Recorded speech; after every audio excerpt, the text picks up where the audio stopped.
Okay, so the last two talks in this session are going to be from campuses who are contributing to the OSPool, and they're going to share a little bit about their experiences as such. And we'll start off first with Couso from the University of Montana.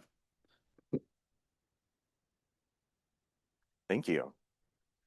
I hope this short story can serve as an example of how awesome this community is and getting connected to it. So I need to restart. Aha. Hi, I'm Couso. I'm the Research Computing Support Supervisor over at the University of Montana. My role includes, but is not limited to, managing the Hellgate Shared Computing Cluster, supporting research workflows, and helping faculty, staff, and students navigate the often opaque world of high-performance computing. I promise, despite my RBF, I'm quite friendly and approachable. My degree is in computational physics. I did research into stellarators during my undergrad, and I enjoy storytelling, film, video games, camping, and spending time with my wife and cats when in my free time. It all started back in 2019 with a CC STAR grant to fund the GRIZ Shared Computing Cluster, the GSCC. It was effort spearheaded by Zach Rossmiller, our CIO, and a few key faculty. This initiative was part of a significant shift, not just in terms of technology, but how IT support was conceptualized at the university. For a long time, I'm going to skip some of the details here to bypass time because it's kind of boring. But for a long time, we had a very fragmented IT that every department had their own budget, not necessarily dependent on needs, but more how many people were in it. And this led to kind of a big mess. Right around 2020, that budget was slashed in favor of a more centralized IT. And that also was hugely disruptive because it came at a time that something very global happened, forcing all the faculty to get used to working online and remote, causing an even greater demand on IT with an even lower faculty and staff to help them out, which was very stressful. But the GSCC operated for a number of years under another Linux sysadmin who had a wide range of responsibilities beyond that as well. And the system worked reasonably well for a very limited amount of expert users. Onboarding was minimal. And as more researchers joined, it became harder and harder to keep up with everything. The original cluster was built using ROCs, which I'm sure some of you are familiar with, but it made modifications very difficult and a lot of other issues. Eventually, he received a much better job offer and left.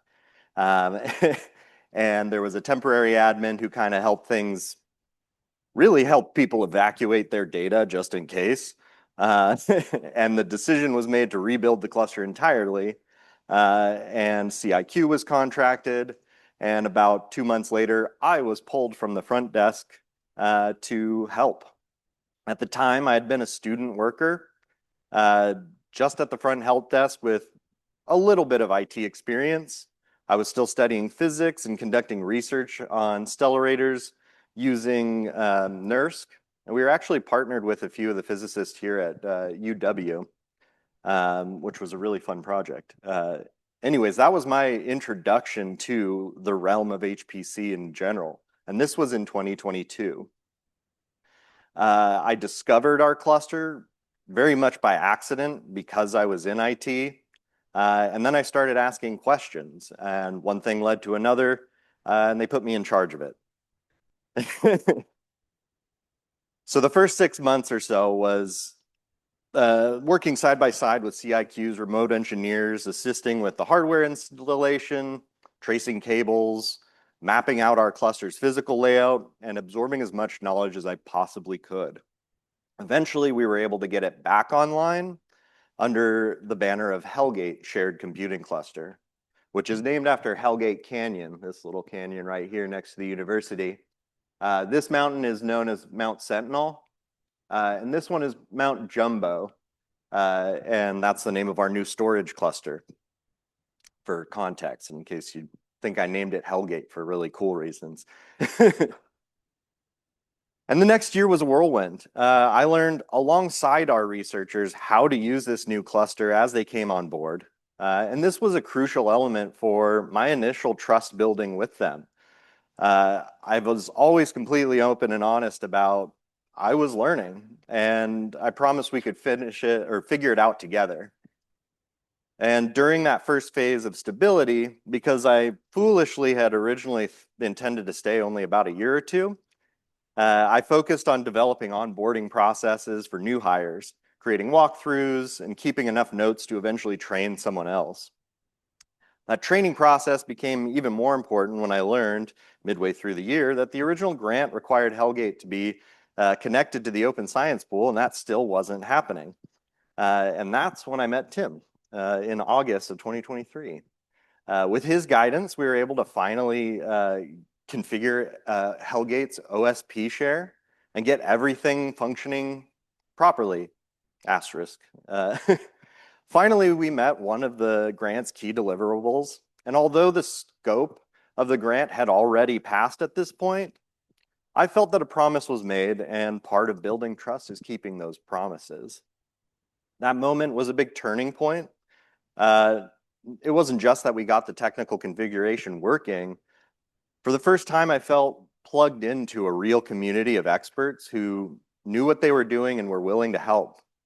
While I've always been comfortable networking socially, this was the start of something much bigger. Getting plugged into this network to a national conversation about open science and research computing was really cool.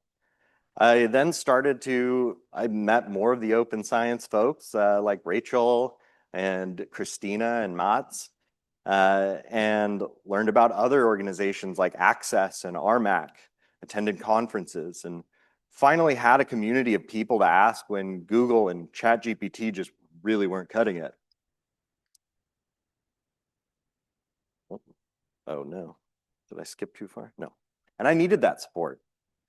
I've never really considered myself a systems administrator. I've been learning as I go, and I still don't know how I figure out some of the stuff, and the imposter syndrome is real. But with help from this community and a lot of persistence, I began building something more sustainable. I leaned heavily on colleagues, built relationships, and slowly shaped what started off as me just kind of wishfully referring to myself as the research computing infrastructure into the actual beginnings of a RCI. The name helped me build a foundation and plant the seeds in others' minds, but today that vision has begun to take root. Hellgate has grown from the original grant's proposal now to 45 CPU nodes, 33 GPU nodes, and a 15-node BGFS storage cluster. I've now, at this point, hired and trained a total of 4 students over the past couple years, 2 of whom still currently provide direct user support and onboarding.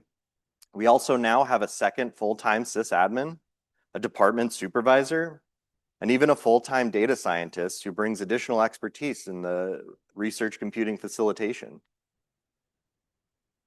We now have the team and the tools in place to better support researchers than I ever could have on my own.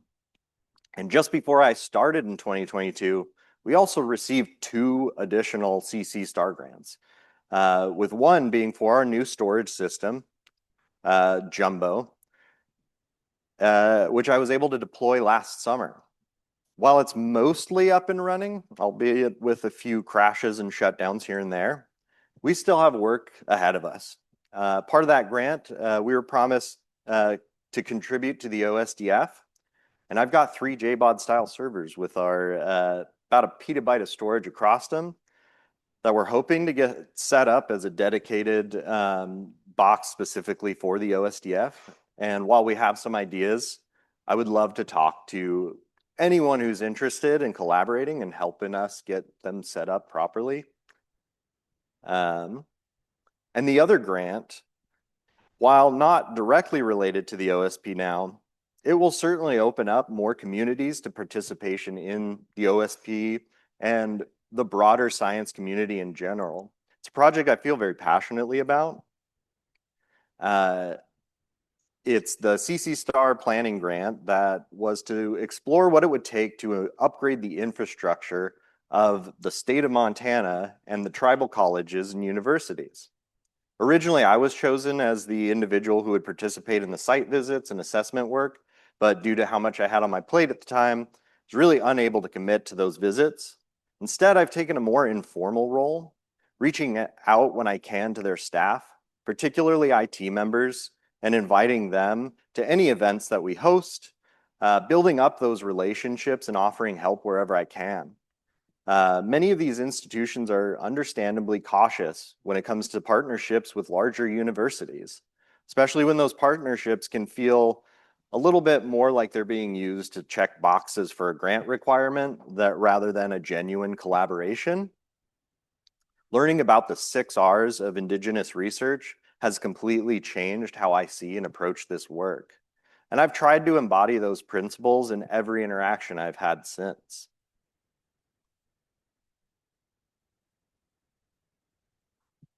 I've learned a lot since I've started, and I have a long way to go. It's really encouraging to hear that it takes 10 years plus to build communities, knowing that I'm only about barely 2 years into it. And I've learned more than I ever intended about system administration. But more importantly, I've learned how to better build relationships, navigate uncertainty, and lean on incredible community that makes something like the OSP possible. Thank you.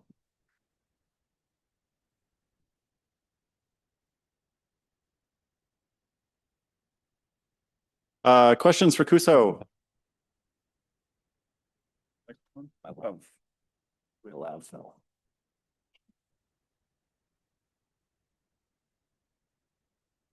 Yes. Yeah, this is less of a question, more of a statement. Best cluster name ever. Good Thank job you. on that one. I wish I could take credit. A question while they collect the microphone. And it's for future discussion. How can we do more and better to help you with the regional activity and the tribal? If you have a quick answer, yes. If not, I am extremely interested in what we can do on our end to help you to do what you are doing. Awesome. Yeah, there's a lot. It's very nuanced. Yeah, I'd love but to the chat. specific, yeah. What are the specific that we can do? The other part, which I think we need to do better, and I know that Tim started to organize it, is the community of system administrators in the CC Star program. We always talk about the science and the researcher and things like that, but we don't pay enough attention to training individuals like you. 2 questions from online, one from Carl. It seems you've moved beyond rocks. What do you use for management now? Werewolf. Werewolf. And another from Taylor Lee. What is the breakdown of computational usage at U of Montana by field? You have a physics background. Do physicists at Montana use your system? What about life scientists? Funny enough, none of our physicists, well, oh no, that's not true. There's a handful of them that do use it. Primarily biosciences. So we have a lot of DBS who really spearheaded the project. I see a lot of drug research as well in the medical fields. But we do have a huge smattering, geology, etc. And then I had a question. You mentioned the 6 R's of Indigenous research. And Yes. What are those? I'm interested. I wrote them down in case somebody asked. Respect, relationship, relevance, reciprocity, responsibility, and representation. I can give you a little bit longer of a description. I'll just do it anyways. Respect for the feelings, wishes, rights, and traditions of others, for the community and the earth. Relationship with the community, land, nature, ancestors, and future generations. Relevance to Indigenous perspectives, experiences, priorities, ethics, and ways of knowing, doing, and living throughout the research process. Reciprocity in research protocols, practices, and relationships understood as a continuous and intentional exchange process. Responsibility for the relationships, stories, and knowledge that researchers have been entrusted with, and representation of Indigenous communities at the table, combined with an understanding of the history of colonization and a strengths-based approach. Thank you. Thank you. Okay, thanks again.